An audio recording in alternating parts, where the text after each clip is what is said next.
ഈ പ്ലാറ്റ്ഫോമിൽ ദൈവവചന പഠനത്തിനും ചിന്തകൾക്കുമായിട്ട് ജോയിൻ ചെയ്തിരിക്കുന്ന എല്ലാ ദൈവമക്കളെയും യേശുക്രിസ്തുവിന്റെ നിസ്തുല നാമത്തിൽ സ്നേഹവും വന്ദനങ്ങളും പ്രകാശിപ്പിക്കുന്നു.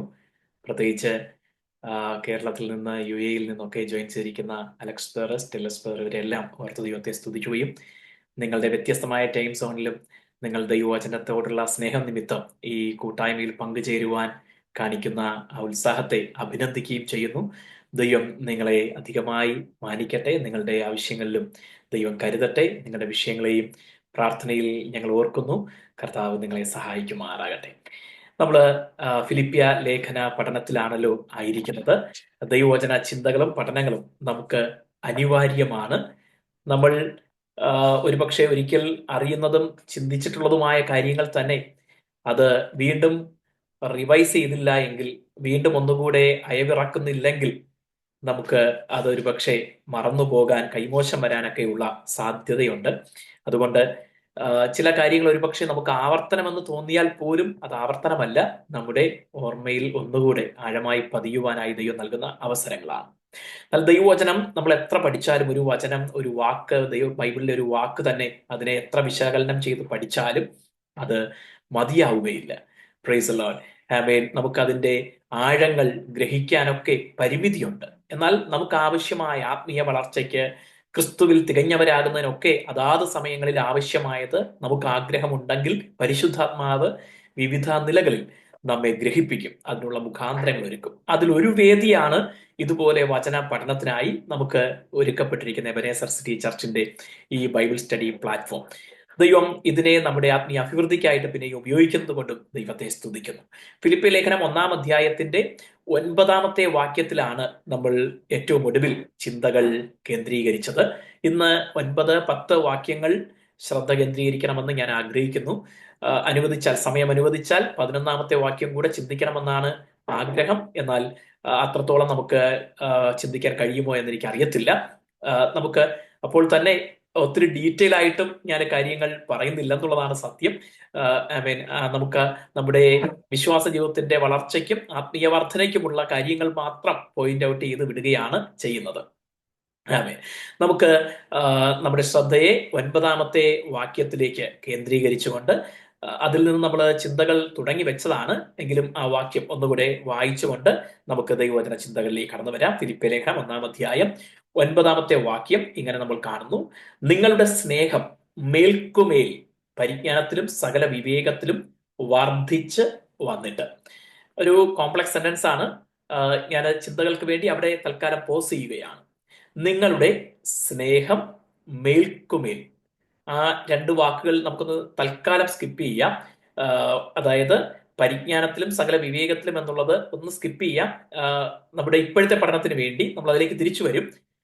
അത് വിട്ടേച്ച് നമ്മൾ വായിച്ചു കഴിഞ്ഞാൽ വർദ്ധിച്ചു വരണമെന്നാണ്. എന്ന് പറഞ്ഞാൽ നിങ്ങളുടെ സ്നേഹം മേൽക്കുമേൽ വർദ്ധിച്ച് വരണം. ദൈവവചനത്തിൽ സ്നേഹം തണുത്തു പോകുന്നതിനെ കുറിച്ച് പറഞ്ഞിട്ടുണ്ട്. ആദ്യ സ്നേഹം നഷ്ടമായി പോയതിനെ കുറിച്ച്, വിട്ടുകളഞ്ഞതിനെ കുറിച്ച് വെളിപ്പാട് പുസ്തകത്തിൽ പറഞ്ഞിരിക്കുന്നത് കാണുവാനായിട്ട് കഴിയും. നിർവ്യാജം ആയിരിക്കണം സ്നേഹം എന്ന് ദൈവവചനത്തിൽ നമുക്ക് കാണുവാനായിട്ട് കഴിയുന്നു. It should be innocent and holy. ദൈവമക്കൾ തമ്മിലുള്ള സ്നേഹം ദൈവവചനത്തിൽ അധിഷ്ഠിതമായ, ദൈവത്തിൽ ഊന്നിയുള്ള, പരിശുദ്ധാത്മാവിൽ ഊന്നിയുള്ള വിശുദ്ധമായ സ്നേഹമായിരിക്കണം, നിർമ്മലമായ സ്നേഹമായിരിക്കണം. അതാണ് ദൈവവചനത്തിൽ നമുക്ക് കാണുവാൻ കഴിയുന്ന ആലോചന. ദൈവവചനത്തിലെ സ്നേഹത്തിന് ഉയർന്ന ധാർമ്മിക മൂല്യം ഉള്ളത്, നമുക്ക് മോറൽ വാല്യൂ ഉള്ളത് നമുക്ക് കാണുവാനായിട്ട് കഴിയും. സ്നേഹത്തിന്റെ പദം പല മതങ്ങളിലും പല ഐഡിയോളജീസിലും വ്യത്യസ്തമായി ഇന്റർപ്രറ്റ് ചെയ്ത് ശാരീരിക സുഖങ്ങൾക്കും ഭോഗങ്ങൾക്കും വേണ്ടിയൊക്കെ ഉപയോഗിക്കുന്നത്, അത് മതത്തിന്റെയും ഐഡിയോളജീസിന്റെയും ഒക്കെ ന്യായീകരണത്തിൽ നിന്നുകൊണ്ട്, ബൗണ്ടറി ആ രീതിയിലാക്കിക്കൊണ്ട് പലയിടത്ത് നമുക്ക് കാണാൻ കഴിയും. പക്ഷെ ബൈബിളിൽ കാണുന്ന സ്നേഹം it should be holy, innocent, അത് നിർവ്യാജമായിരിക്കണം, വിശുദ്ധമായിരിക്കണം എന്ന് ദൈവവചനത്തിൽ നമുക്ക് കാണുവാനായിട്ട് കഴിയുന്നു. പൗലോസ് അപ്പോസ്തലൻ ഇവിടെ പറയുന്ന അഗപ്പേ ലവ് ആണെന്നൊക്കെ നമ്മൾ കഴിഞ്ഞ ഈ വചനം പഠിച്ചു തുടങ്ങിയപ്പോൾ ഞാൻ ഓൾറെഡി പറഞ്ഞതാണ്. മാത്രമല്ല ഇത് പൗലോസ് അപ്പോസ്തലന്റെ ഒരു പ്രാർത്ഥനയാണ്. സ്നേഹം വർദ്ധിച്ചു വരണം എന്നുള്ളത് അപ്പോസ്തലനായ പൗലോസ് പ്രാർത്ഥിക്കുന്ന ഒരു വിഷയമാണ്. മലയാളം ബൈബിളിലാണെങ്കിൽ 11-ാമത്തെ വാക്യത്തിന്റെ ഒടുവിലത്തെ ഭാഗം, 9, 10, 11 വാക്യങ്ങൾ ഒറ്റ സെന്റൻസ് ആണ്. അതിൽ 11-ാമത്തെ വാക്യത്തിന്റെ ഒടുവിലത്തെ ഭാഗം എന്നും ഞാൻ പ്രാർത്ഥിക്കുന്നു എന്നാണ് പറഞ്ഞിരിക്കുന്നത്. അതായത് I pray that your love may abound, your love may abound, that's my prayer. ബാക്കിയെല്ലാം ഇതിനകത്ത് പറഞ്ഞിരിക്കുന്ന എല്ലാം അദ്ദേഹത്തിന്റെ പ്രാർത്ഥനയാണ്. എന്നാൽ വിഷയത്തിൽ മാത്രം ഇപ്പൊ ഫോക്കസ് ചെയ്യുന്നതുകൊണ്ടാണ് അത് മാത്രം ഞാൻ എടുത്തു പറഞ്ഞത്. അപ്പോൾ സ്നേഹത്തിൽ വർദ്ധിച്ചു വരാൻ, നിങ്ങളുടെ സ്നേഹത്തിൽ വർദ്ധിച്ചു വരണമെന്ന് പൗലോസ് അപ്പോസ്തലൻ പ്രാർത്ഥിക്കുന്നുണ്ടെങ്കിൽ നമ്മൾ എത്രയധികം പ്രാർത്ഥിക്കണം, അല്ലെ? ഫിലിപ്പിയിലുള്ള ദൈവമക്കളുടെ സ്നേഹം വർദ്ധിച്ചു വരാൻ അപ്പോസ്തലനായ പൗലോസ് പ്രാർത്ഥിക്കുക. അങ്ങനെയാണെങ്കിൽ നമ്മളും പ്രാർത്ഥിക്കണം, കർത്താവെ എനിക്ക് സ്നേഹിക്കാനുള്ള കൃപ തരണമേ എന്ന് പ്രാർത്ഥിക്കണം. ഹല്ലേലൂയ. നിർവ്യാജമായി സ്നേഹിക്കാൻ, നിഷ്കളങ്കമായി സ്നേഹിക്കാൻ, ദൈവവചനത്തിന്റെ വ്യവസ്ഥയിൽ സ്നേഹിക്കാൻ, 1 കൊരിന്ത്യർ ലേഖനം 13-ാം അധ്യായത്തിൽ കാണുന്നത് പോലെയുള്ള ക്ഷമിക്കുന്ന, സഹിക്കുന്ന, പൊറുക്കുന്ന, വിശ്വസിക്കുന്ന, കരുതുന്ന ആ നിർവ്യാജമായ സ്നേഹം എനിക്കുണ്ടായി വർദ്ധിച്ചു വരാൻ എന്നെ സഹായിക്കണമേ എന്ന് നമുക്ക് വേണ്ടി, അവരവർക്ക് വേണ്ടി നമ്മൾ പ്രാർത്ഥിക്കണം. കുടുംബജീവിതത്തിൽ എൻ്റെ ഭാര്യയെ സ്നേഹിക്കാൻ, ഭർത്താവിനെ സ്നേഹിക്കാൻ, മക്കളെ സ്നേഹിക്കാൻ, children, pray that may God give you grace to love your parents, love your siblings, love your dear ones in an innocent way, wholeheartedly, in a divine love. Pray for it. പലപ്പോഴും നമ്മുടെ ഹൃദയത്തിനകത്ത് സ്നേഹിക്കാൻ കഴിയാത്തതിന്റെ കാരണം എന്താ? നമ്മൾ ആഗ്രഹിക്കുന്നത് മറ്റുള്ളവരിൽ നിന്ന് ലഭിക്കാതിരിക്കുന്നതിനാലാണ്. നമ്മൾ ആഗ്രഹിക്കാത്തത് കിട്ടിയത് കൊണ്ടാണ്. ചിലപ്പോൾ നമ്മെ വേദനിപ്പിച്ചിട്ടുള്ളത് കൊണ്ടാണ്, വിഷമിപ്പിച്ചിട്ടുള്ളത് കൊണ്ടാണ്. സഹായിക്കുമെന്ന് കരുതി സഹായിച്ചില്ലേലും കുഴപ്പമില്ല, ഉപദ്രവിക്കാതിരുന്നാൽ മതി എന്നൊക്കെ നമ്മൾ ചിന്തിച്ചു. അപ്പോൾ ആ ഗ്രഡ്ജൊക്കെ അകത്ത് കിടക്കുമ്പോൾ, നമുക്ക് പകയും വിദ്വേഷവും ഒക്കെ അകത്തുള്ളപ്പോൾ സ്നേഹിക്കാനായിട്ട് കഴിയത്തില്ല. എന്നാൽ അവസാനത്തോളം നമ്മെ സ്നേഹിച്ച ഒരു ഗുരുവിനെയാണ് നാം പിൻപറ്റുന്നത്, ആ മാതൃകയാണ് നാം പിൻപറ്റുന്നത്. ദൈവം നമ്മോട് പറയുന്നത്, ക്രിസ്തു നമ്മോട് പറഞ്ഞത്, ഞാൻ നിങ്ങളെ സ്നേഹിച്ചതുപോലെ നിങ്ങൾ അന്യോന്യം സ്നേഹിക്കാനാണ്. യേശു എങ്ങനെയാണോ സ്നേഹിച്ചത് അതുപോലെ അന്യോന്യം സ്നേഹിക്കാനാണ്. അതുവരെയേ സ്നേഹം പൂർണ്ണമാകുന്നില്ല. നമ്മൾ സ്നേഹിക്കുന്ന എന്ന് പറയുമ്പോഴും സ്നേഹം പൂർണ്ണമാകുന്നത് എപ്പോഴാ? യേശു സ്നേഹിച്ചതുപോലെ സ്നേഹിക്കുമ്പോഴാണ്. നമ്മൾ ആരും ഇതുവരെയും ആ ലെവലിൽ എത്തിയിട്ടില്ലെന്ന് നമുക്കറിയാം, ഞാൻ ഉൾപ്പെടെ നമുക്കറിയാം. അപ്പോൾ നമ്മൾ എന്ത് ചെയ്യണം? അതിനു വേണ്ടി പ്രാർത്ഥിക്കണം. പൗലോസ് അപ്പോസ്തലൻ ഫിലിപ്പിയ സഭയ്ക്ക് വേണ്ടി പ്രാർത്ഥിക്കുന്നെങ്കിൽ നാം നമുക്ക് വേണ്ടി പ്രാർത്ഥിക്കണം, നമ്മുടെ കുടുംബാംഗങ്ങൾക്ക് വേണ്ടി പ്രാർത്ഥിക്കണം, നമ്മുടെ കൂട്ടായ്മയിലെ ദൈവമക്കൾക്ക് വേണ്ടി പ്രാർത്ഥിക്കണം, ലോകമെമ്പാടുമുള്ള ദൈവജനത്തിന് വേണ്ടി പ്രാർത്ഥിക്കണം. സ്നേഹിപ്പാൻ ദൈവം കൃപ നൽകണമേ എന്ന് പ്രാർത്ഥിക്കണം. ഹല്ലേലൂയ. സ്നേഹിക്കാനല്ല, അതിലുപരി സ്നേഹത്തിൽ വർദ്ധിച്ചു വരാനായിട്ട്, ടു അബൗണ്ട് ഇൻ ലവ്. അപ്പൊ പ്രാർത്ഥനാ വിഷയങ്ങളിൽ ഉൾപ്പെടുത്തേണ്ട ഒരു വിഷയം കൂടെയാണ് ഇത് എന്ന് നമുക്ക് മനസ്സിലായല്ലോ. നമ്മൾ എന്തെല്ലാം വിഷയങ്ങൾക്ക് വേണ്ടി പ്രാർത്ഥിക്കുന്നുണ്ട്, അതിൽ ഉൾപ്പെടുത്തേണ്ട ഒരു വിഷയമാണ് സ്നേഹത്തിൽ വർദ്ധിച്ചു വരുവാൻ പ്രാർത്ഥിക്കണം. ആമേൻ. ഇനി ഫിലിപ്പിയ സഭയെക്കുറിച്ച് നമ്മൾ ചിന്തിക്കുമ്പോൾ, അവരുടെ സ്നേഹം അവർ മുന്നമേ തന്നെ അവർ പ്രദർശിപ്പിച്ചു. മറ്റ് സഭകൾക്ക് അവർ മാതൃകയാണ്. പൗലോസ് അപ്പോസ്തലനോടുള്ള സ്നേഹം കൊണ്ടാണ്, സുവിശേഷ വേലയോടുള്ള സ്നേഹം കൊണ്ടാണ്, ദൈവസഭയോടുള്ള സ്നേഹം കൊണ്ടാണ് അവരെന്ത് ചെയ്തത്? കാരാഗൃഹത്തിൽ കിടക്കുമ്പോഴും ഇവിടെ നിന്ന് സ്തോത്രക്കാഴ്ച എടുത്ത് ഒരാളിന്റെ കൊടുത്ത്, എപ്പഫ്രാസിന്റെ കൊടുത്ത് അവിടോട്ട് അയച്ചു കൊടുത്തത് ആ സ്നേഹമുള്ളത് കൊണ്ടാണ്. സ്നേഹം ഓൾറെഡി എല്ലാവർക്കും എക്സാമ്പിളായി അവർ സെറ്റ് ചെയ്തു.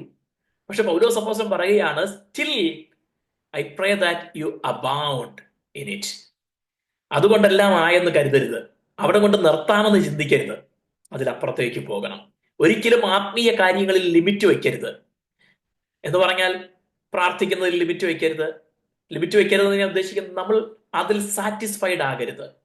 ഒരു സർട്ടൻ ടൈം പ്രാർത്ഥിക്കുന്നത് കൊണ്ട്, ഒരാഴ്ചയിൽ ഒരു സഭായോഗത്തിൽ പങ്കെടുത്തു എന്നതുകൊണ്ട് സാറ്റിസ്ഫൈഡ് ആകരുത്. അതുപോലും പങ്കെടുക്കാതിരുന്നാലും ഒരു കുറ്റബോധവും ഇല്ലാത്ത ഒരു മാനസികാവസ്ഥ ഇന്നത്തെ ദൈവജനത്തിനുണ്ട്. അത് വിഷമകരമായ കാര്യമാണ്. പൂർവ്വകാലത്ത് അല്ലെങ്കിൽ നമ്മുടെ ഒരു തലമുറയെന്നോ അല്ല, ഒരു 10, 15, 20 വർഷം മുൻപ് ദൈവസഭകളിൽ സഭായോഗം മുടക്കുന്നതിനെ പാപമെന്ന് പഠിപ്പിക്കുമായിരുന്നു. ഇന്ന് ഞാൻ ഉൾപ്പെടെ പാസ്റ്റർമാരൊക്കെ അഡ്ജസ്റ്റ് ചെയ്ത് ആണ് സംസാരിക്കുന്നത്.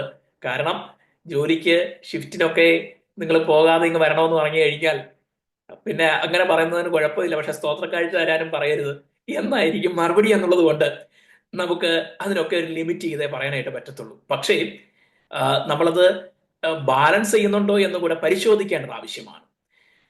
ഓക്കെ, ഞാൻ ഒത്തിരി അവിടെ നിൽക്കുന്നില്ല. വർദ്ധിച്ചു വരണം, സ്നേഹത്തിൽ വർദ്ധിച്ചു വരണം. നമ്മൾ ഒന്നിലും ആത്മീയ കാര്യങ്ങളിൽ ഉള്ളതിൽ സംതൃപ്തരാകുന്ന ഒരു ലിമിറ്റ് വെക്കരുത്. നമ്മൾ വർദ്ധിച്ചു വരുന്നവരാകണം എന്നാണ് പറഞ്ഞിരിക്കുന്നത്. ഈ വർദ്ധിച്ചു വരിക എന്നുള്ളതിന് ഉപയോഗിച്ചിരിക്കുന്ന പൗലോസ് അപ്പോസ്തലൻ ഉപയോഗിച്ചിരിക്കുന്ന വാക്കിനെ ആഡം ക്ലാർക്ക് എന്ന കമന്റേറ്റർ ഇങ്ങനെയാണ് അതിനെ അദ്ദേഹം ഇന്റർപ്രറ്റ് ചെയ്യുന്നത്, വ്യാഖ്യാനിക്കുന്നത്. That it may be like a river. ഈ സ്നേഹം അവരിലുള്ള അല്ലെങ്കിൽ നമ്മിലുള്ള ദൈവമക്കളിലുള്ള സ്നേഹം എന്ന് പറയുന്നത് it may be like a river, ഒരു നദി പോലെയാണ്. And perpetually fed with rain and fresh streams. മഴയാലും ഒരു നദി എങ്ങനെയാ പോഷിപ്പിക്കപ്പെടുന്നത്, നദിയിൽ എങ്ങനെയാ വെള്ളം ഉണ്ടാകുന്നത്? നമ്മള് മലമുകളിൽ നിന്ന് അല്ലെങ്കിൽ അതിന്റെ സ്രോതസ്സിൽ നിന്നൊക്കെ എന്ന് പറയുമ്പോഴും അതിനൊരു ഒരു റിസോഴ്സ് ഉണ്ടല്ലേ. ചിലപ്പോൾ മഞ്ഞുരുകിയായിരിക്കാം വരുന്നത്, ഹിമാലയൻ നദികളെ പോലെ മഞ്ഞുരുകിയായിരിക്കാം, അല്ലെങ്കിൽ സ്ട്രീംസിൽ നിന്ന് തുടങ്ങിയായിരിക്കാം. പക്ഷേ അതിനെ അതിന്റെ അതിന്റെ ആർബിട്രറി അല്ലെ പോഷക നദികളൊക്കെ ചേർന്ന് അതിനെ പോഷിപ്പിച്ചെങ്കിൽ മാത്രമേ ആ നദി വറ്റാതിരിക്കത്തുള്ളൂ. ആഡം ക്ലാർക്ക് പറയുന്നത് ഇവിടെ ഉപയോഗിച്ചിരിക്കുന്ന പദം സ്നേഹം ഒരു നദി പോലെ മഴയാൽ, സ്ട്രീംസിനാൽ, ശുദ്ധമായ ഫ്രഷ് ആയിട്ടുള്ള ഉറവകളാൽ, നീരുറവകളാൽ പോഷിപ്പിക്കപ്പെട്ട് അത് so that it continues to swell and increase, അത് തുടർമാനമായി നിറഞ്ഞു വർദ്ധിച്ചുകൊണ്ടേയിരിക്കാൻ, വെറുതെ നിറയുകയല്ല, it fills all its banks, അതിന്റെ എല്ലാ തീരങ്ങളും നിറഞ്ഞൊഴുകുന്ന ഒരു നദി പോലെ.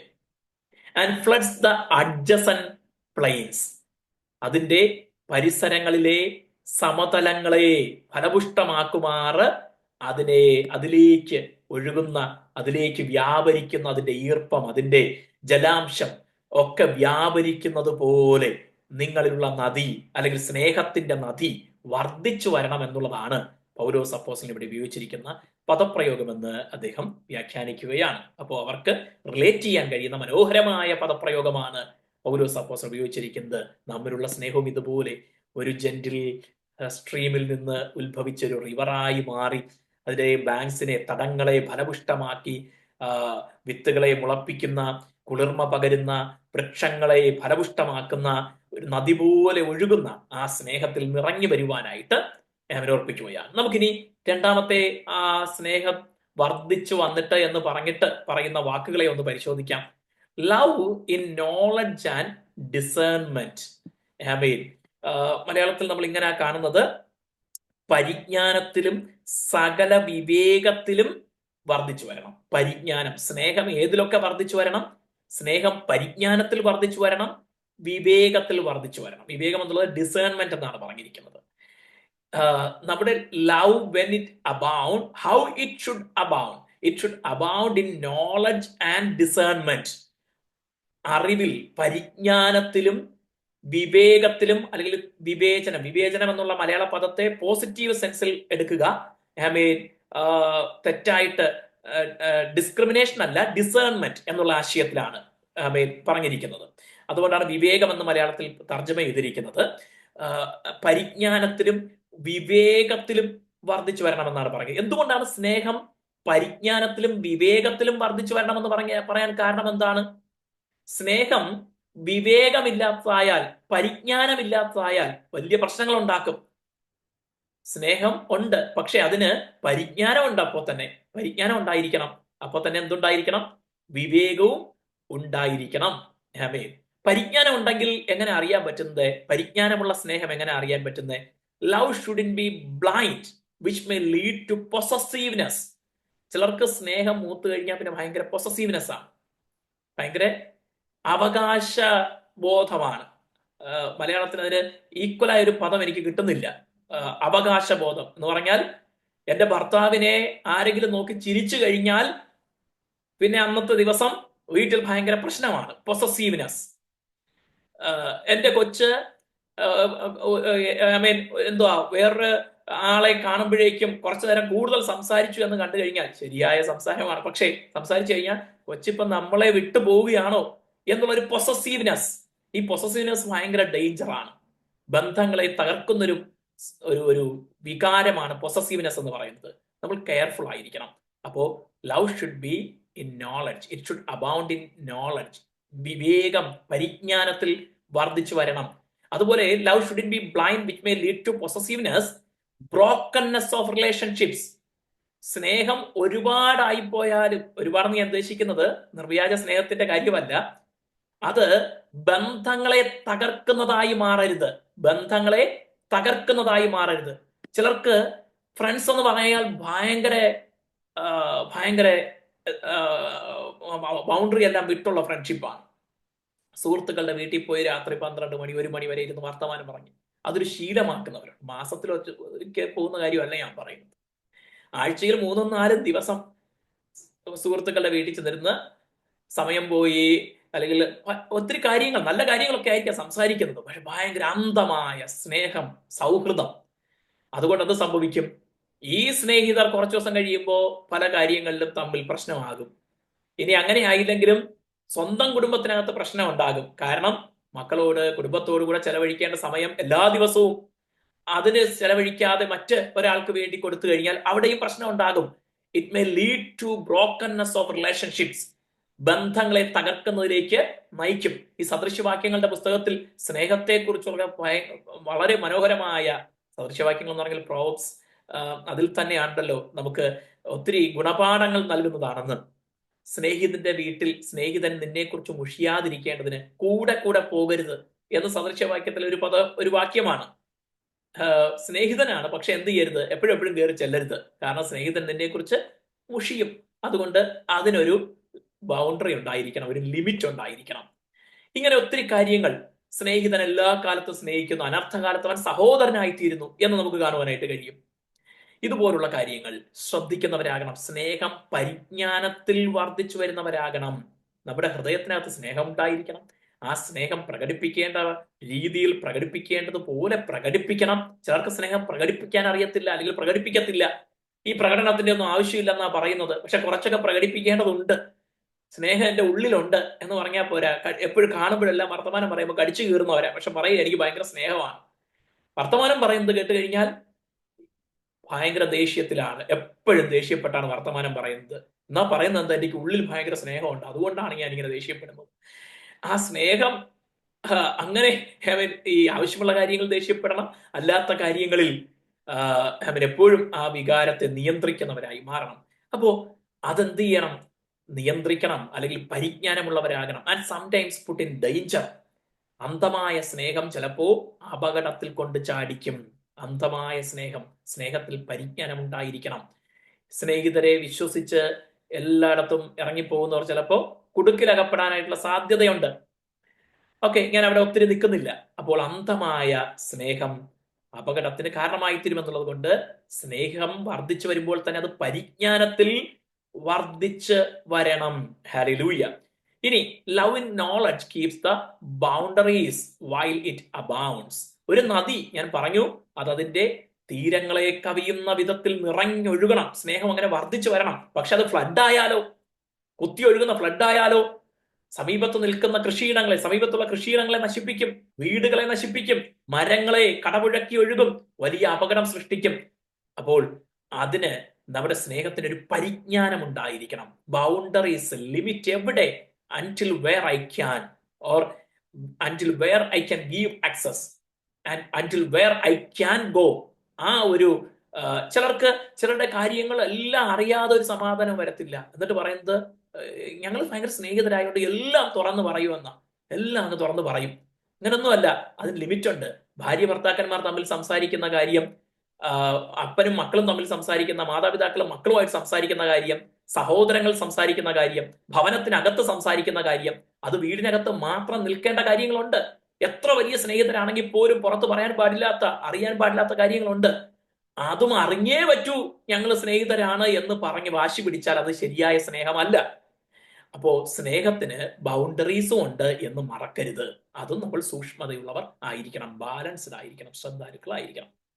ഇനി രണ്ടാമത് പറഞ്ഞത് നോളജ് ആൻഡ് ഡിസേൺമെന്റ് ആണെന്നാണല്ലോ. വിവേകത്തിലും വർദ്ധിച്ചു വരണം. സ്നേഹം പരിജ്ഞാനത്തിലും വിവേകത്തിലും വർദ്ധിച്ചു വരണം. എന്താണ് വിവേകത്തിൽ? Love in discernment identifies the true love and careful about the world sees. ശരിയായ വിവേകമുള്ള സ്നേഹം എന്ത് ചെയ്യുമെന്നറിയാവോ? ട്രൂ ലവിനെ ഐഡന്റിഫൈ ചെയ്യും. അതുപോലെ തന്നെ എന്തുവാ, ഫോൾസ് ആയിട്ടുള്ള ഫേക്ക് ആയിട്ടുള്ള ലവിനെയും അത് ഐഡന്റിഫൈ ചെയ്യും. എന്നെ സ്നേഹിക്കുന്നത് എന്നെ മുതലെടുക്കാൻ വേണ്ടിയാണോ അല്ലയോ എന്ന് സ്നേഹം, ശരിക്കുള്ള സ്നേഹം ഡിസേൺ ചെയ്യും. എന്നെ ഉപയോഗിച്ച് പല കാര്യങ്ങളും പല നേട്ടങ്ങളും ഉണ്ടാക്കാൻ വേണ്ടി കാണിക്കുന്ന വ്യാജ സ്നേഹമാണോ ഇത് എന്ന് സ്നേഹം എന്ത് ചെയ്യും? ഡിസേൺ ചെയ്യും. അതാണ് വിവേകത്തിലും പരിജ്ഞാനത്തിലും വിവേകത്തിലും വർദ്ധിച്ചു വരണം എന്ന് പറഞ്ഞിരിക്കുന്നതിന്റെ അർത്ഥം. നമുക്ക് അടുത്ത ഭാഗത്തേക്ക് കടന്നു വരാം. അടുത്ത് നമുക്ക് കാണുവാനായിട്ട് കഴിയുന്നത് 10ാമത്തെ വാക്യം, വേഴ്സ് 10. 10ാമത്തെ വാക്യത്തിലേക്ക് നമുക്ക് കടന്നു വരാം. 10ാമത്തെ വാക്യം മലയാളത്തിൽ ഞാൻ ആദ്യം ഒന്ന് വായിക്കാം. ഇങ്ങനെ കാണുന്നത്: നിങ്ങൾ ഭേദാഭേദങ്ങളെ വിവേചിപ്പാറാകേണം എന്നും. ഭേദാഭേദങ്ങളെ വിവേചിപ്പാറാകേണം. മലയാളത്തിൽ ഭേദം അഭേദം അതിനെ നമ്മൾ ഡിസേൺ ചെയ്യണം, അല്ലെങ്കിൽ നമ്മളത് തിരിച്ചറിയണം എന്നാണ് പറഞ്ഞിരിക്കുന്നത്. ഭേദം അഭേദം മലയാളത്തിൽ എക്സലന്റ് ആയിട്ടുള്ളവർക്കാണെങ്കിൽ ഇവിടെ പറഞ്ഞിരിക്കുന്ന ഭേദാഭേദങ്ങളെ വിവേചിക്കണം എന്നുള്ളത് പെട്ടെന്ന് മനസ്സിലാകും. പക്ഷെ അല്ലെങ്കിൽ ഇച്ചിരി പ്രയാസം ഉണ്ടാകട്ടെ മനസ്സിലാക്കാനായിട്ട്. അതുകൊണ്ട് ഇംഗ്ലീഷിൽ നമുക്ക് മനസ്സിലാക്കാൻ കുറച്ചുകൂടെ എളുപ്പമുള്ള പദമാണ് ഉപയോഗിച്ചിരിക്കുന്നത്. Approve excellent things and do not approve if it is not excellent. അത്രയേ ഉള്ളൂ അതിനകത്തെ അർത്ഥം.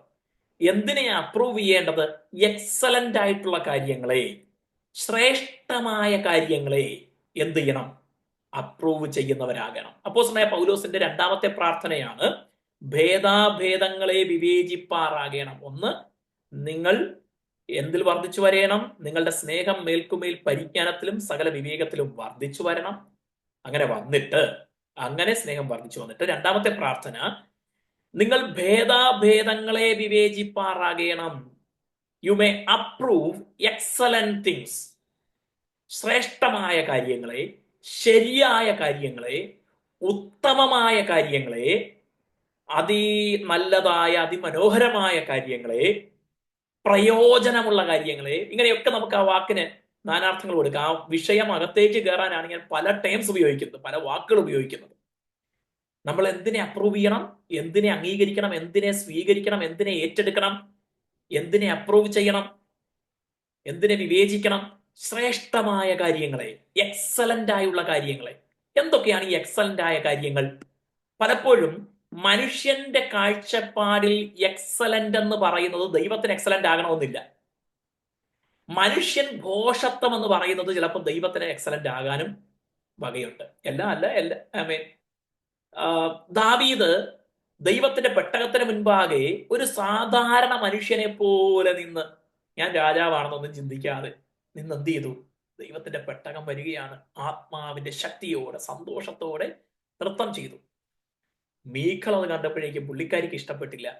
പുള്ളിക്കാരി പറയുക, ഒരു കേവലം ദാസനെ പോലെ ഇസ്രായേൽ ജനം മുഴുവൻ നോക്കി നിൽക്കുക. രാജാവ് ഇങ്ങനെ ഈ പഞ്ഞിനൂലങ്കി അല്ലെങ്കിൽ ശരീരം പറ്റുന്ന വസ്ത്രം അണിഞ്ഞതിന് നഗ്നനെ പോലെ എന്ന് പറഞ്ഞിരിക്കുന്നു. തന്റെ നഗ്നത കാണിച്ചു എന്ന് പറയുന്നതിന്റെ കാര്യം, രാജാവ് രാജവസ്ത്രമൊക്കെ മാറ്റി പെട്ടകം വന്നപ്പോ രാജാവൊക്കെ അങ്ങ് സിംഹാസനത്തില, ദൈവത്തിന്റെ പെട്ടകത്തിന് മുമ്പിൽ ഒരു ദാസന എന്ന് പറഞ്ഞുകൊണ്ട് അദ്ദേഹം എന്ത് ചെയ്തു? ദൈവത്തിന്റെ പെട്ടകത്തിന് മുൻപിൽ നൃത്തം ചെയ്ത് ദൈവത്തെ സ്തുതിച്ച് ആരാധിച്ചു. അത് ആർക്ക് ഭോഷത്വമായിരുന്നു? മീഖലിന് അത് ഭോഷത്വമായിരുന്നു. പക്ഷെ ദൈവത്തിന് അത് എക്സലന്റ് ആയിരുന്നു. ദാവീദ് അതേക്കുറിച്ച് പറഞ്ഞത്, ആടുകളെ മേയ്ക്കുന്ന പുൽപ്പുറത്ത് നിന്ന് ഇസ്രായേലിന്റെ 12 ഗോത്രങ്ങളെ ഭരിക്കുന്ന സിംഹാസനത്തിലേക്ക് എന്നെ ഉയർത്തിയ ഈ ദൈവത്തിന് മുൻപിൽ ഞാൻ ഇനിയും ഇതിലധികം ശക്തിയോടെ ആരാധിക്കുമെന്ന ദാവീദ് പറയുന്നത്. അപ്പൊ എക്സലന്റ് തിങ്ങിനെ അപ്രൂവ് ചെയ്യാൻ ആരൊക്കെ കളിയാക്കിയാലും ആരൊക്കെ എതിർത്താലും അതിനെ അപ്രൂവ് ചെയ്യാൻ ദാവീദിന് മടിയില്ലായിരുന്നു. നമ്മുടെ പൊസിഷൻ, നമ്മുടെ വിസ്ഡം, നമ്മുടെ നോളജ്, നമ്മുടെ വെൽത്ത്, ഇതൊന്നും എക്സലന്റ് ആയിട്ടുള്ള തിങ്സ്, ദൈവത്തിന്റെ ദൃഷ്ടിയിൽ എക്സലന്റ് ആയിട്ടുള്ള കാര്യങ്ങളെ അപ്രൂവ് ചെയ്യുന്നതിന് തടസ്സമാകരുത്. എക്സലന്റ് എന്ന് ബൈബിൾ പറഞ്ഞിരിക്കുന്ന ചില കാര്യങ്ങൾ വേഗത്തിൽ ഞാനൊന്ന് പറഞ്ഞു വിടാം. Some of the things that Bible says excellent. 1, സങ്കീർത്തനം 8:1, ദൈവത്തിന്റെ നാമം ഭൂമിയിലെത്രയും എത്രയും ശ്രേഷ്ഠമായിരിക്കുന്നു. Name of God is excellent. ദൈവത്തിന്റെ നാമം ശ്രേഷ്ഠം. അപ്പോ അപ്രൂവ് ചെയ്യേണ്ട, സ്വീകരിക്കേണ്ട, അംഗീകരിക്കേണ്ട, ഉയർത്തിപ്പിടിക്കേണ്ട ശ്രേഷ്ഠമായ കാര്യങ്ങളിൽ ഏറ്റവും പ്രാധാന്യമുള്ള ആദ്യത്തെ കാര്യം എന്താണ്? ദൈവത്തിന്റെ നാമം. ദൈവത്തിന്റെ നാമം ശ്രേഷ്ഠം. ഭൂമിയിലൊക്കെയും എത്ര ശ്രേഷ്ഠം. അപ്പോ ഒന്ന്, ദൈവനാമം ശ്രേഷ്ഠമായ കാര്യമാണ്. അത് അപ്രൂവ് ചെയ്യണം. ദൈവനാമത്തെ നമ്മൾ അംഗീകരിക്കണം, വിവേചിച്ച് സ്വീകരിക്കണം. ഇനി ബൈബിൾ എക്സലന്റ് എന്ന് പറഞ്ഞിരിക്കുന്ന മറ്റൊന്നാണ് സങ്കീർത്തനം 16:3. Psalm 16:3 says, God's saints on the earth are excellent. ഈ കാലഘട്ടത്തിൽ ദൈവത്തിന്റെ വിശുദ്ധന്മാർ, അവരെനിക്ക് ശ്രേഷ്ഠന്മാർ എന്ന് പറയുമ്പോൾ ഈ കാലത്തിൽ ആരാ ദൈവത്തിന്റെ വിശുദ്ധന്മാർ എന്ന് പറയുന്നത്? ദ ചർച്ച്, ദൈവസഭ, ദൈവമക്കൾ. അപ്പോ ഒന്ന്, ദൈവനാമം നമുക്ക് ശ്രേഷ്ഠമായിരിക്കണം. ശ്രേഷ്ഠമായി നാം അപ്രൂവ് ചെയ്യണം, അംഗീകരിക്കണം, സ്വീകരിക്കണം. രണ്ട്, ദൈവജനത്തെ, സഭയെ ബഹുമാനിക്കണം, സഭയെ ശ്രേഷ്ഠമായി എണ്ണണം. പൗലോസ് അപ്പോസ്തലൻ തന്റെ ലേഖനങ്ങളിൽ പറഞ്ഞിരിക്കുന്നത്, ഈ കാലത്ത് കർത്താവ് തന്റെ സകല അനുഗ്രഹങ്ങളും സകല അധികാരങ്ങളും എക്സിക്യൂട്ട് ചെയ്യുന്നത് സഭയിലൂടെയാണെന്ന് പറഞ്ഞിരിക്കുന്നു. തന്റെ സഭയ്ക്ക് കൊടുത്തിരിക്കുന്നു എന്നാണ് പറഞ്ഞിരിക്കുന്നത്. അപ്പോൾ സഭ ശ്രേഷ്ഠമാണ്, ദൈവസഭ ശ്രേഷ്ഠമാണ്. അതിനെ നിസ്സാരമായി, വിശുദ്ധന്മാരുടെ കൂട്ടായ്മയെ അഗണ്യമാക്കരുത്, അതിനെ അലക്ഷ്യമാക്കരുത്. അങ്ങനെ അലക്ഷ്യമാക്കിയാൽ അതിന് ദൈവം ഡിസിപ്ലിൻ നടത്തും. ഒത്തിരി അനുഭവങ്ങൾ ബൈബിളിൽ നമുക്ക് കാണാം. ദൈവസഭയ്ക്കകത്ത് വ്യാജം കാണിക്കാൻ വന്ന അനന്യാസും സഫീരയും അവിടെ വീണ് മരിച്ചു. ഇന്നൊരു പക്ഷേ അതുപോലെ കൺമുമ്പിൽ ന്യായവിധി നടക്കാത്തതുകൊണ്ട് ദൈവസഭ നിസ്സാരമാണെന്ന് ആരും കാണരുത്. ആരാധനകൾ, കൂട്ടായ്മകൾ, വിശുദ്ധന്മാരുടെ കൂടിവരവുകൾ, അതിനെ ആരും നിസ്സാരവൽക്കരിക്കരുത്. ദൈവവചന ശുശ്രൂഷ നടക്കുമ്പോൾ അതിനെ നിസ്സാരമായി കാണരുത്. അത് നമുക്ക് നല്ലതല്ല. അങ്ങനെ ചെയ്താൽ അത് അനുഗ്രഹമല്ല, ശാപം ഭവിക്കാൻ കാരണമായി തീരും. നമ്മുടെ തലമുറകൾക്ക് അത് നല്ലതല്ല. അതുകൊണ്ട് ദൈവത്തെ ആരാധിക്കുന്ന ദൈവസഭയെ, ദൈവിക കൂട്ടായ്മയെ എക്സലന്റായി കാണാൻ നമുക്ക് കഴിയണം. അതിനെ ബഹുമാനിക്കണം, സ്നേഹിക്കണം. അതിന് ആ ഇടം പ്രോപ്പറായി നമ്മൾ കൊടുക്കണം. ഞാൻ പലപ്പോഴും പറയാറുണ്ട്, ഞാൻ വളരെ സ്നേഹിച്ചിരുന്ന, ബഹുമാനിച്ചിരുന്ന, കർത്താവിൽ ചില വർഷങ്ങൾക്ക് മുമ്പ് നിദ്ര പ്രാപിച്ച, ദൈവശക്തമായി ഉപയോഗിച്ചൊരു KL സണ്ണി എന്ന് പറഞ്ഞൊരു പാസ്റ്റർ ഉണ്ട്. അദ്ദേഹത്തിന്റെ 75 80 വയസ്സുകളിൽ അദ്ദേഹം ഒരാളുടെ കൈ പിടിച്ചൊക്കെയാണ് പലപ്പോഴും കൂട്ടായ്മയിൽ കൂടിവരവിലേക്കൊക്കെ കടന്നു വരുന്നത്. ഞാൻ കണ്ടിട്ടുണ്ട്.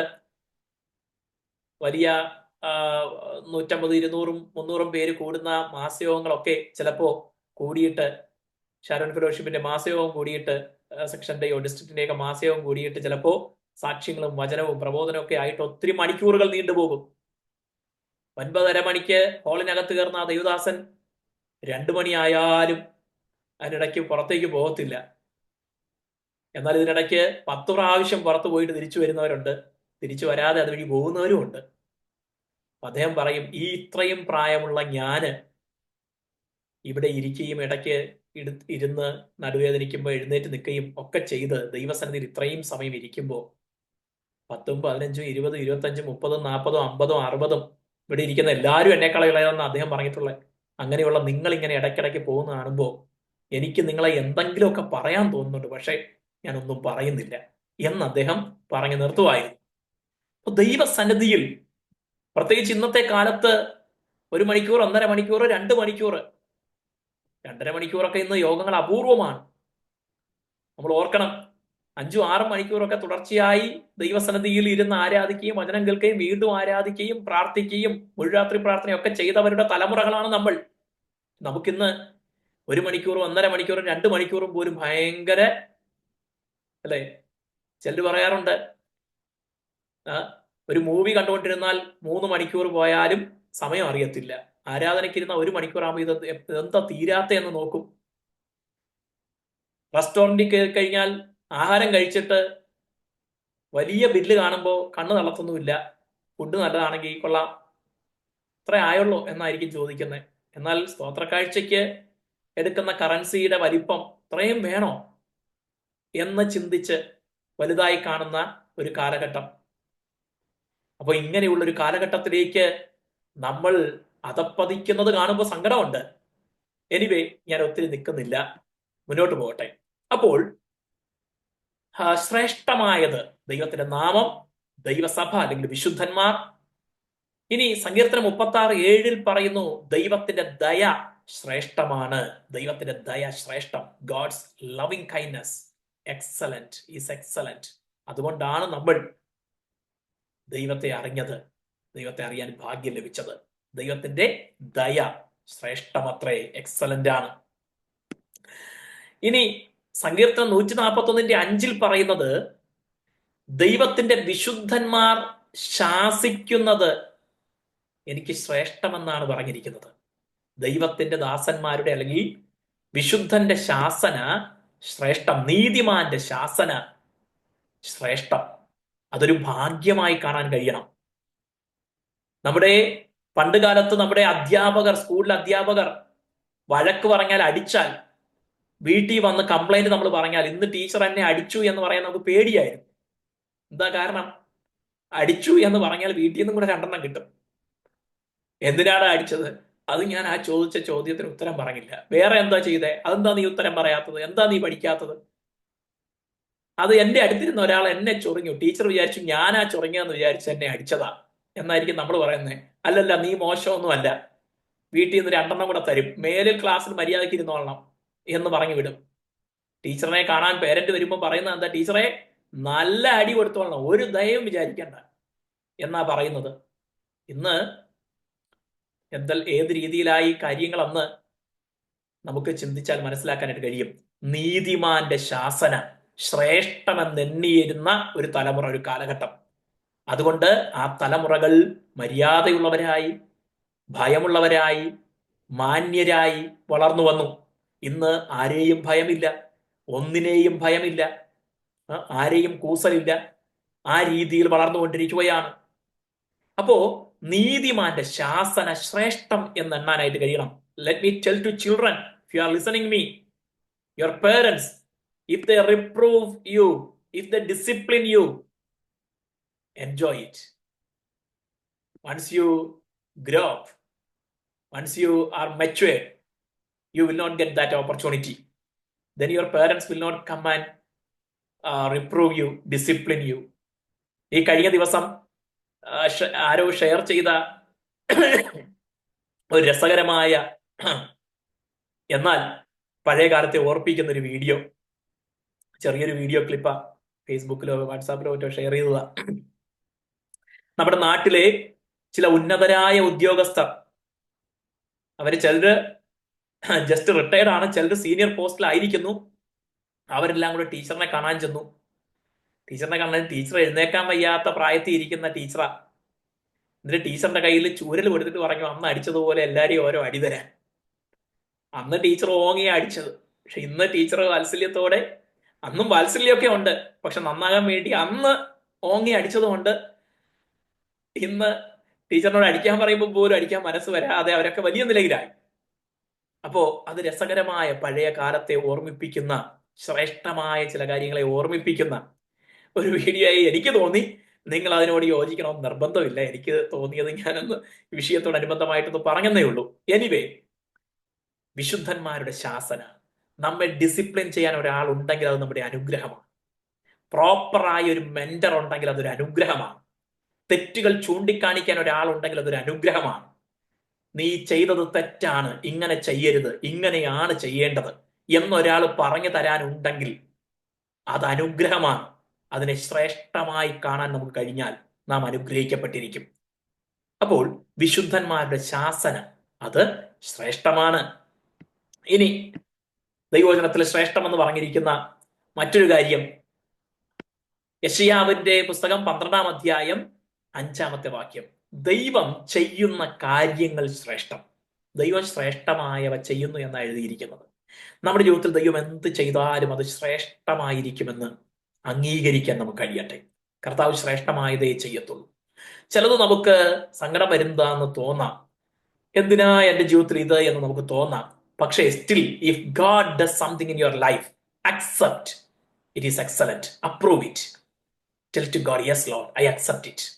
ഉയർച്ചയോ താഴ്ചയോ, നന്മയോ തിന്മയോ, മറ്റെന്തുമായിക്കൊള്ളട്ടെ, ദൈവം ചെയ്യുന്നതെല്ലാം excellent. God will do excellent things. ദൈവം നമ്മുടെ ജീവിതത്തിൽ വീണ്ടും എക്സലന്റ് ആയ കാര്യങ്ങൾ ചെയ്യും. ആമേൻ പറയാൻ നമുക്ക് കഴിയട്ടെ. പിന്നെ ദാനിയേലിനെ കുറിച്ച് പറഞ്ഞിരിക്കുന്നത് അവന് എക്സലന്റ് വിസ്ഡം ആൻഡ് സ്പിരിറ്റ് എന്നാ പറഞ്ഞിരിക്കുന്നത്. ശ്രേഷ്ഠമായ ജ്ഞാനവും ആത്മാവും ഉള്ളവനായ ദാനിയേൽ, അവനിൽ ശ്രേഷ്ഠ ജ്ഞാനവും ശ്രേഷ്ഠമായ ആത്മാവിനെയും കണ്ടിരിക്കുന്നു എന്നാണ് പറയുന്നത്. ഹല്ലേലൂയ. അപ്പോൾ ഈ ജ്ഞാനവും ആത്മാവും ആര് കൊടുത്തതാ? ദൈവം കൊടുത്തതാണ്. ദൈവം നൽകുന്ന ജ്ഞാനം ശ്രേഷ്ഠമായ ജ്ഞാനമായിരിക്കും. ദൈവം നൽകുന്ന ആത്മാവ് ശ്രേഷ്ഠമായ ആത്മാവായിരിക്കും. Price the Lord. ശ്രേഷ്ഠമായ ജ്ഞാനത്തെ, ശ്രേഷ്ഠമായ ആത്മാവിനെ നൽകുന്ന ഒരു ദൈവം നമുക്കുണ്ട്. നമുക്ക് ദൈവത്തോട് പ്രാർത്ഥിക്കാം. കർത്താവെ, ദാനിയേലിന് കൊടുത്തതുപോലെ, just like you have given to Daniel, God fill me with excellent wisdom and with excellent spirit. നമ്മുടെ തലമുറകളെ നമുക്ക് അങ്ങനെ അനുഗ്രഹിച്ച് പ്രാർത്ഥിക്കാം. God, just like you fill Daniel, fill our generation, fill our children with your excellent wisdom and spirit.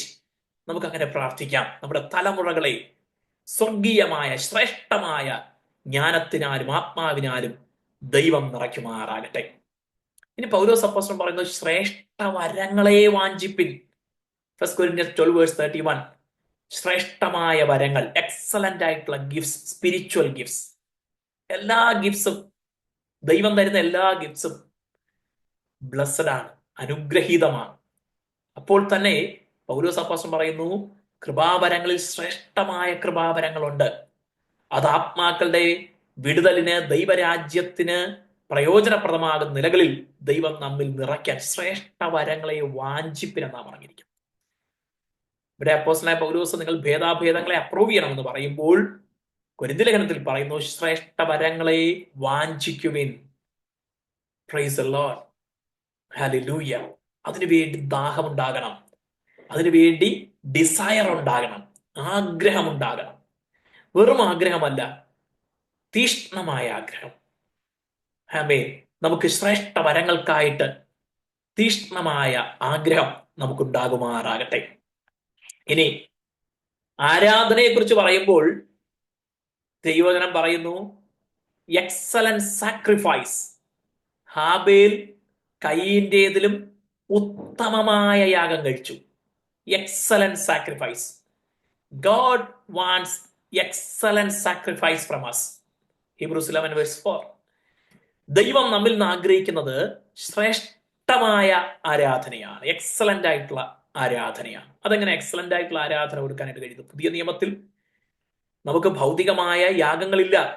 മൃഗങ്ങളെ യാഗമർപ്പിക്കാൻ പറഞ്ഞിട്ടില്ല. അങ്ങനെയുള്ള യാഗാർപ്പണമല്ല പുതിയ നിയമത്തിൽ പറഞ്ഞിരിക്കുന്നത്.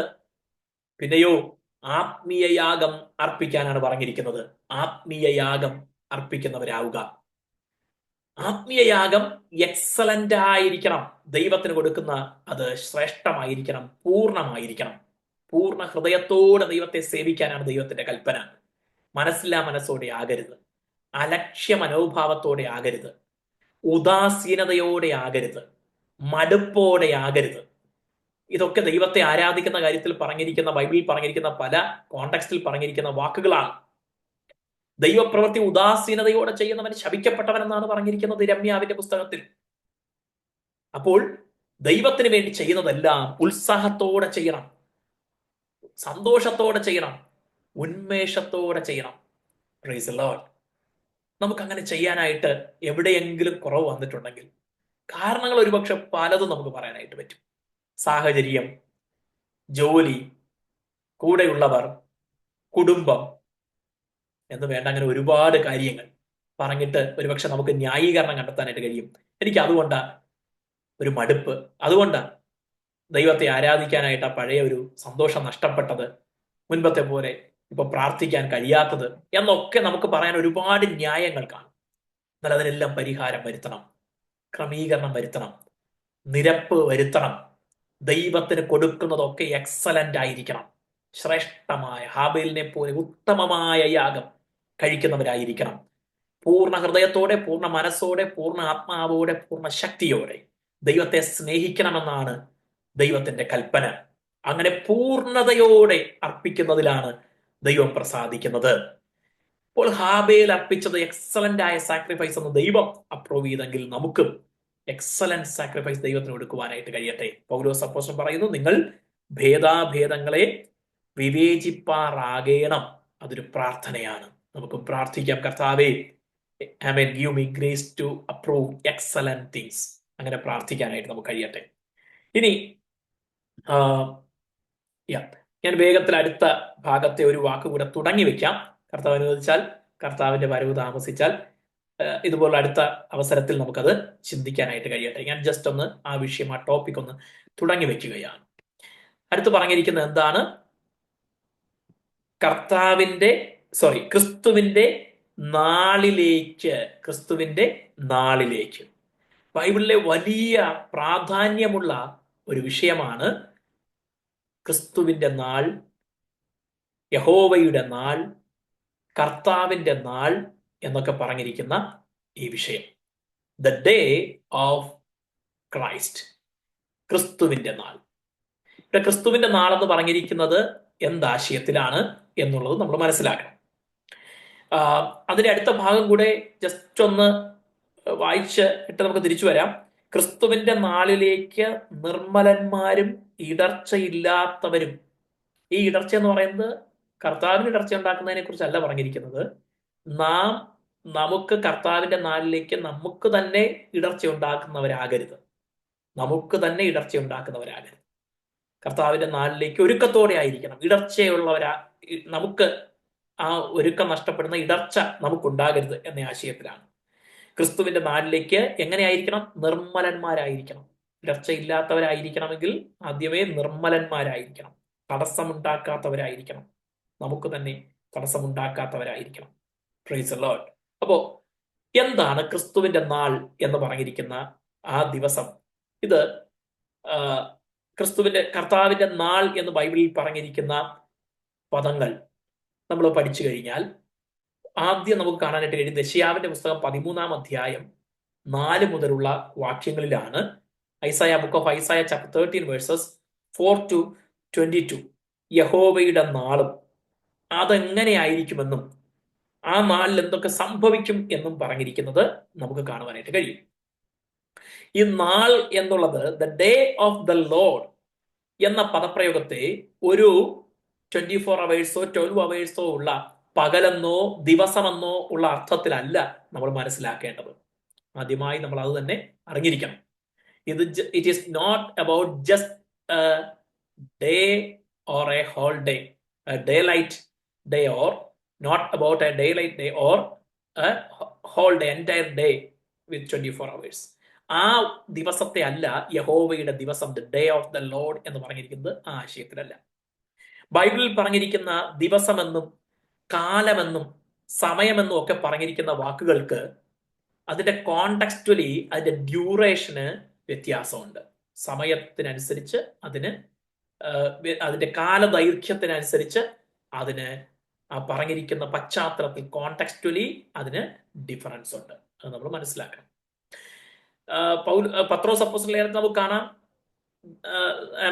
ദൈവത്തിന് ഒരു ദിവസം 1000 ദിവസം പോലെ, 1000 വർഷം പോലെ, 1000 സംവത്സരം പോലെ, 1000 സംവത്സരം ഒരു ദിവസം പോലെ എന്ന് നമുക്ക് കാണുവാനായിട്ട് കഴിയും. അപ്പോൾ മനുഷ്യന്റെ ഈ ദിവസം, വർഷം, അതിന്റെ കണക്കുകൾ ദൈവത്തിന്റെ പദ്ധതിയോടുള്ള ബന്ധത്തിൽ, ദൈവത്തിന്റെ ഇടപെടല്, പ്രവൃത്തി, ഇതിനോടുള്ള ബന്ധത്തിൽ കാലദൈർഘ്യത്തിന് വ്യത്യാസമുണ്ടാകാം. It is not about just a day എന്നുള്ളത് നമ്മൾ ആദ്യമേ മനസ്സിലാക്കണം. ഇത് ദൈവം ഒരു പ്രത്യേക നിലകളിൽ ഇടപെടുന്ന ഒരു ഡ്യൂറേഷനെ കുറിച്ചാണ് പറഞ്ഞിരിക്കുന്നത്. Special dealing or special work of God in A duration, in A time frame. എന്നുള്ളതാണ് നമ്മൾ മനസ്സിലാക്കേണ്ടത്. അതിനാണ് യഹോവയുടെ ദിവസം, കർത്താവിന്റെ ദിവസം എന്ന് പറഞ്ഞിരിക്കുന്നത്. ഇനി ഈ കർത്താവിന്റെ ദിവസം എന്താണ്, എങ്ങനെയായിരിക്കുമെന്ന് നമുക്ക് യെശയ്യാവ് പറഞ്ഞിരിക്കുന്ന ഭാഗം ഇന്ന് വേഗത്തിലൊന്ന് നോക്കിയിട്ട്, ഒത്തിരി ഡീറ്റെയിലേക്ക് ഞാൻ അവിടെ പോകുന്നില്ല, നമുക്ക് ജസ്റ്റ് ഒന്ന് നോക്കാം. നമുക്ക് 13-ാം അധ്യായത്തിലേക്ക് കടന്നു വരാം. 13-ാം അധ്യായം 4 മുതലുള്ള വാക്യങ്ങൾ. ബഹുജനത്തിന്റെ ഘോഷം പോലെ പർവ്വതങ്ങളിൽ പുരുഷാരത്തിന്റെ ഒരു ഘോഷം. ഇത് ആഘോഷം എന്നുള്ള ആശയത്തിലല്ല, ആരവാരം, ശബ്ദകോലാഹലം എന്നുള്ള ആശയത്തിലാണ്. കൂടിയിരിക്കുന്ന രാജ്യങ്ങളുടെ ആരവം. സൈന്യങ്ങളുടെ യഹോവ യുദ്ധ സൈന്യത്തെ പരിശോധിക്കുന്നു. അപ്പൊ ദൈവം യുദ്ധം ചെയ്യാനുള്ള പുറപ്പാടാണ്. ദേശത്തെയൊക്കെയും നശിപ്പിപ്പാൻ ദൂരദേശത്ത് നിന്നും ആകാശത്തിന്റെ അറ്റത്ത് നിന്നും യഹോവയും അവന്റെ കോപത്തിന്റെ ആയുധങ്ങളും വരുന്നു. അപ്പോ പ്രപഞ്ചത്തിന്റെ ഒരു അറ്റത്താണ് സ്വർഗം, ദൈവം വരുന്നത് എന്നുള്ള ആശയം നമുക്ക് അവിടെ കാണാം. ദൈവം വരുന്നു. എങ്ങനെ വരുന്നത്? യഹോവയും അവന്റെ കോപത്തിന്റെ ആയുധങ്ങളും വരുന്നു. അടുത്ത 6-ാമത്തെ വാക്യം, യഹോവയുടെ ദിവസം സമീപിച്ചിരിക്കൊണ്ട് മുറയിടുവിൻ.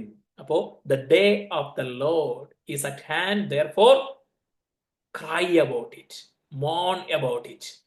അതിനെക്കുറിച്ച് മുറയിടാൻ, കരയാനാണ് പറഞ്ഞിരിക്കുന്നത്. അപ്പൊ യഹോവയുടെ ദിവസം, കർത്താവിന്റെ ദിവസം എന്ന് പറഞ്ഞിരിക്കുന്നത് ഭൂമിയെ സംബന്ധിച്ച് അത്ര നല്ല കാര്യമല്ല എന്ന് ഇത് മനസ്സിലാക്കുകയാണ്. അതെന്താണ്? ദൈവത്തിന്റെ ക്രോധം ആണ്, ദൈവത്തിന്റെ കോപമാണ് അത് വെളിവാക്കുന്നത് ഭൂമിയോടുള്ള ബന്ധത്തിൽ. യഹോവയുടെ ദിവസം സമീപിച്ചിരിക്കൊണ്ട് മുറയിടുവിൻ. അത് സർവശക്തങ്കൽ നിന്ന് സർവനാശം പോലെ, സർവനാശം ആയിട്ടെന്നല്ല, പോലെ, ഇറ്റ് ഈസ് ലൈക്ക്, സർവനാശം പോലെ വരുന്നു.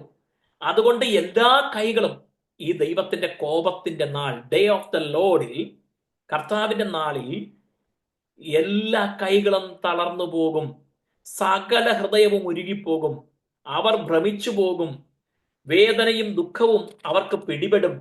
നോവ് കിട്ടിയ സ്ത്രീയെപ്പോലെ അവർ വേദനപ്പെടും.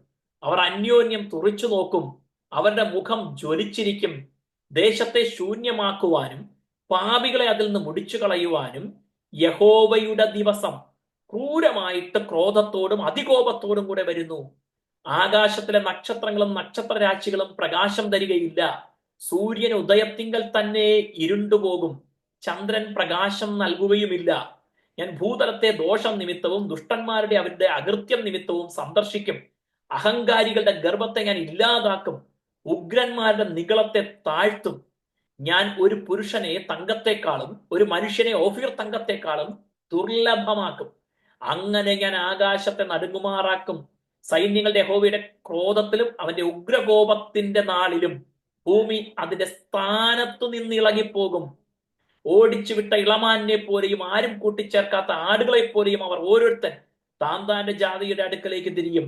ഓരോരുത്തരും താന്താന്റെ സ്വദേശത്തേക്ക് ഓടിപ്പോകും. ഇങ്ങനെ പറഞ്ഞുകൊണ്ടാണ് യഹോവയുടെ കോപത്തിന്റെ ദിവസം, ഡേ ഓഫ് ദ ലോർഡ് എന്ന് പറഞ്ഞിരിക്കുന്നത്. ഇത് ആർക്കാണ് കോപത്തിന്റെ ദിവസം എന്ന് പറഞ്ഞിരിക്കുന്നത്? ഇതിനിടയിൽ നമ്മൾ വായിച്ചു, അകൃത്യം നിമിത്തവും, 11-ാമത്തെ വാക്യം, വേഴ്സ് 11, ഞാൻ ഭൂതലത്തെ ദോഷം നിമിത്തവും ദുഷ്ടന്മാരുടെ അവരുടെ അകൃത്യം നിമിത്തവും സന്ദർശിക്കും. അഹങ്കാരികളുടെ ഗർവത്തെ ഞാൻ ഇല്ലാതാക്കും, ഉഗ്രന്മാരുടെ നിഗളത്തെ താഴ്ത്തും. അപ്പൊ ഇത് ആർക്കാണ് ക്രോധ ദിവസമായിട്ട് വെളിപ്പെട്ട് വരുന്നത്? ഭൂമിയിലുള്ള ദുഷ്പ്രവർത്തിക്കാരായ, അധർമ്മികളായ, അഹങ്കാരികളായ സകല മനുഷ്യർക്കും ദൈവത്തിന്റെ ദിവസം അനർത്ഥമായി, അപകടമായി, ക്രോധമായി വെളിപ്പെടും. പൗലോസ് അപ്പോസ്തലൻ നമ്മളോട് പറയുന്നത് എന്താ? അല്ലെങ്കിൽ ഫിലിപ്പിയ സഭയോട് പറയുമ്പോൾ എന്താ പറയുന്നത്? നിങ്ങൾ ദൈവസഭ ആ ദിവസത്തിൽ ഇതിൽ പെട്ടുപോകരുത് എന്നാ പറഞ്ഞതിന്റെ സംക്ഷിപ്തം. ദൈവജനം ഇതിനകത്ത് പെട്ടുപോകരുത്.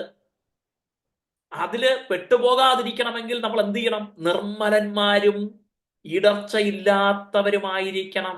അതിനുവേണ്ടി പ്രാർത്ഥിക്കണം. കർത്താവേ, അവിടുത്തെ വരവ് എപ്പോൾ സംഭവിച്ചാലും ആ വരവിൽ ഞാനും ഉണ്ടായിരിക്കാൻ കൃപ തരണമേ, എപ്പോഴും ഒരുക്കത്തോടെ കാണപ്പെടാൻ എന്നെ സഹായിക്കണമേ എന്ന് പ്രാർത്ഥിക്കണം. കാരണം ദൈവസഭ ഇവിടെ നെടുക്കപ്പെട്ട് കഴിയുമ്പോൾ ലോകത്തിന്റെ ഉപ്പായ ദൈവസഭ, ലോകത്തിന്റെ വെളിച്ചമായ ദൈവസഭ, ഇവിടെ എടുക്കപ്പെട്ട് കഴിയുമ്പോൾ ലോകത്തിന്റെ സമാധാനത്തിന് വേണ്ടി പ്രാർത്ഥിക്കുന്ന ദൈവസഭ ഇവിടെ എടുക്കപ്പെട്ട് കഴിയുമ്പോൾ പിന്നെ ഈ ഭൂമിയെ സംബന്ധിച്ച് പിന്നെ വെളിപ്പെട്ട് വരുന്ന എന്താ? ദൈവത്തിന്റെ കോപ ദിവസം, ദൈവത്തിന്റെ ക്രോധത്തിന്റെ നാൾ ഇവിടെ വെളിപ്പെട്ട് വരും. അന്നാളിൽ ദൈവജനം ഇവിടെ പെട്ടുപോകാതിരിക്കാൻ പ്രാർത്ഥിക്കുകയാണ് പൗലോസ് അപ്പോസ്തലൻ ചെയ്യുന്നത്. അപ്പൊ പൗലോസ് അപ്പോസ്തലൻ അങ്ങനെ പ്രാർത്ഥിച്ചെങ്കിൽ നമുക്കും ഉത്തരവാദിത്വമുണ്ട്. ദൈവകൃപയിൽ വിശുദ്ധന്മാർ നിലനിൽക്കാൻ, വ്രതന്മാരെ പോലും കഴിയുമെങ്കിൽ തെറ്റിക്കാൻ പിശാച് ഊടാടി നടക്കുമ്പോൾ കൃപയിൽ നിലനിർത്തുവാൻ, മനുഷ്യപുത്രന്റെ വരവിങ്കൽ ഭൂമിയിൽ വിശ്വാസം കണ്ടെത്തുമോ എന്ന് യേശു തന്നെ ആശങ്കയോടെ ഭൂമിയിലായിരുന്നപ്പോൾ തന്നെ ശിഷ്യന്മാരെ വരാനിരിക്കുന്ന വിഷയത്തെ ചൂണ്ടിക്കാണിച്ചുകൊണ്ട് പ്രസ്താവിക്കുമ്പോൾ നാം എത്രയധികം പ്രാർത്ഥിക്കണം, എത്രയധികം ഒരുക്കത്തോടെ കാത്തിരിക്കണം. ഹല്ലേലൂയ. ഇന്ന് ദൈവത്തിന്റെ കോപ ദിവസം, കർത്താവിന്റെ നാൾ എന്നുള്ള വിഷയം ഒരു ഭാഗത്തുനിന്ന് മാത്രമാണ് ഞാൻ ജസ്റ്റ് മെൻഷൻ ചെയ്തത്. ബാക്കി പാസേജസ്, പ്രധാന പാസേജസ് കഴിയുമെങ്കിൽ അടുത്തവണ ജസ്റ്റ് ഇതുപോലെ മെൻഷൻ ചെയ്യാം. ആമേൻ. നമുക്ക് നമ്മുടെ പ്രാർത്ഥനകളിൽ പൗലോസ് അപ്പോസ്തലൻ ഉൾപ്പെടുത്തിയിരിക്കുന്ന ഇതുപോലുള്ള വിഷയങ്ങൾ മടുത്തുപോകാതെ പ്രാർത്ഥിക്കണം. പ്രാർത്ഥനയിൽ നമ്മൾ പലപ്പോഴും ഇവയൊന്നും ഓർക്കാറില്ല. പണ്ട് കാലത്തെ ദൈവമക്കളുടെ പ്രധാന പ്രാർത്ഥന എന്താ? കർത്താവേ, ഇവിടുത്തെ വരവിൽ നിർമ്മലരായി, അങ്കി കളങ്കമേൽക്കാത്തവരായി, മലിനപ്പെടാത്തവരായി കാണപ്പെടാൻ, വിശുദ്ധിയോടെ നിൽപ്പാൻ ഞങ്ങളെ സഹായിക്കണമേ, കൃപ തരണമേ, ഞങ്ങളെ ശുദ്ധീകരിക്കണമേ. ഇതൊക്കെ ആയിരുന്നു പ്രാർത്ഥന. ഇന്ന് കാലം മാറിയപ്പോ ആ പ്രാർത്ഥനാ രീതികൾക്കൊക്കെ മാറ്റം വന്നു. എനിവേ, നമുക്ക് പ്രാർത്ഥിക്കാം കർത്താവിന്റെ നാളിൽ നിർമ്മലന്മാരും ഇടർച്ചയില്ലാത്തവരുമായിരിക്കുവാൻ. കർത്താവെ, അവിടുത്തെ വരവിങ്കൽ ഞാൻ ഒരുക്കത്തോടെ കാണുവാൻ എനിക്ക് കൃപ തരണമേ എന്ന് പ്രാർത്ഥിപ്പാൻ ദൈവം നമ്മെ സഹായിക്കട്ടെ. നമ്മുടെ ചിന്തകൾക്ക് തൽക്കാലം ഇന്ന് നമുക്കിവിടെ അർത്ഥവിരാമം കുറിക്കാം. ഹല്ലേലൂയ.